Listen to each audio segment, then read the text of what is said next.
So if you ask folks what do they worry about more than anything else, one thing that will come up time and time again is the issue of money. Money is a driver of so much anxiety in our world, and there's a real reason for that. And that is because we have lost a sense of why money even exists. We live in a society where the accumulation of money is seen in and of itself as an inherent good, that having more makes you happier, when the truth is actually far, far different. In fact, one of the ways that you and I can win with money, one of the ways that we can develop a different mindset about money, is to understand two things. First is the principle of ownership. When you understand as a Christian that God is the ultimate owner of everything, then that changes how you view money. I remember being told when I was younger that it's a lot easier to spend somebody else's money. But the truth of the matter is it's actually harder, because you want to treat it in a way that honors the person who owns the money or owns the thing. You want to take care of it. And the Bible uses a word called being a steward. We get the word stewardship from that. It's the idea that we've been entrusted with something. We've been entrusted with resources. We've been entrusted with money, stuff, property, whatever it might be. We're not the owner of it. Instead, we are entrusted with that so that we can manage it in a way that honors the owner. And that's why stewardship matters. You see, when you work, when you earn things, it's not your money. You are using the time, the skills, the education, whatever it is that God has allowed you to have so that you can be entrusted with resources, which means that when you do have that money, you need to use it in a way that honors the owner, honors God.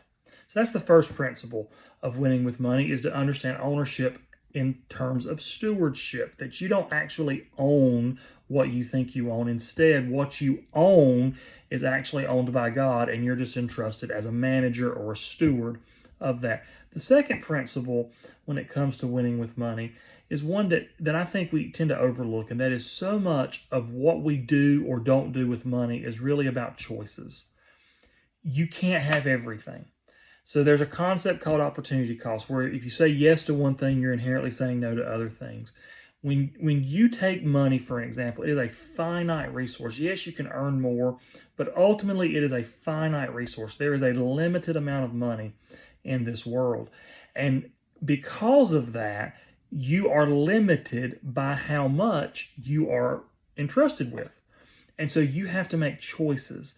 And those choices say as much about you as it does anything.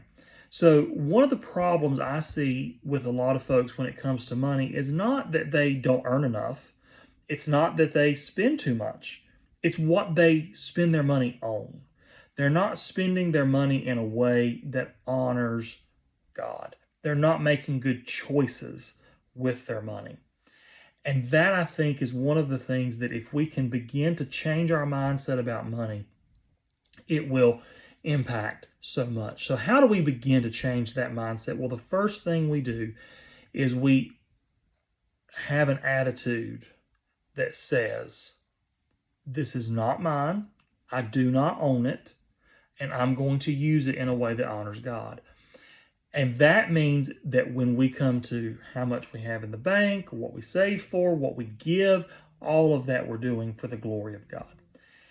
The second thing when it comes to choices, when it comes to our money, is asking ourselves, not is it worth it, but what is the ultimate cost? I had a friend of mine who for years he wanted a boat. And so he saved up and he bought a boat. And he loved the boat, except the fact that it required a lot of maintenance. It required a lot of money to keep it going, and it took a lot of time. So while he enjoyed the time he got to spend on the boat, one of the things that he struggled with was the time that boat took from him. And so eventually he sold the boat so that he would have more time to spend with his family or other things.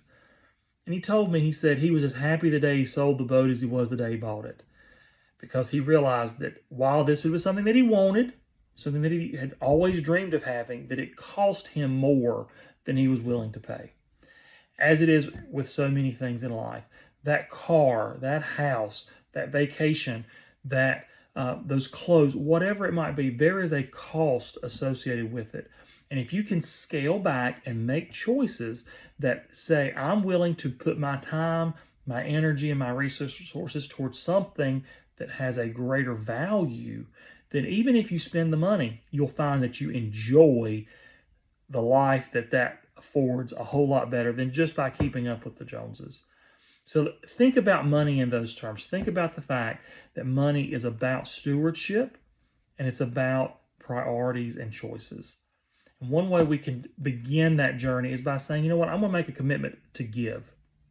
I'm going to make a commitment to give a certain percentage of how much I make each month to the church or to God honoring ministries.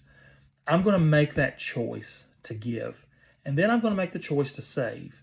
And then everything else I'm going to then use as God would see fit. And so that, I think, will begin to change how we view money. And I want to encourage you as you begin this journey to have that attitude of, I don't own it. God has entrusted me with it. And one day I'm not going to be here. And I want to leave a legacy for those who come after me that's far better than what I have now. And that there are choices that we have to make when it comes to money, and those choices matter. So I hope that's an encouragement to you. I hope you find it helpful as you undergo seeking to honor God with your resources. As always, God bless. Jesus loves you more than you could ever imagine, and I hope you have a blessed day.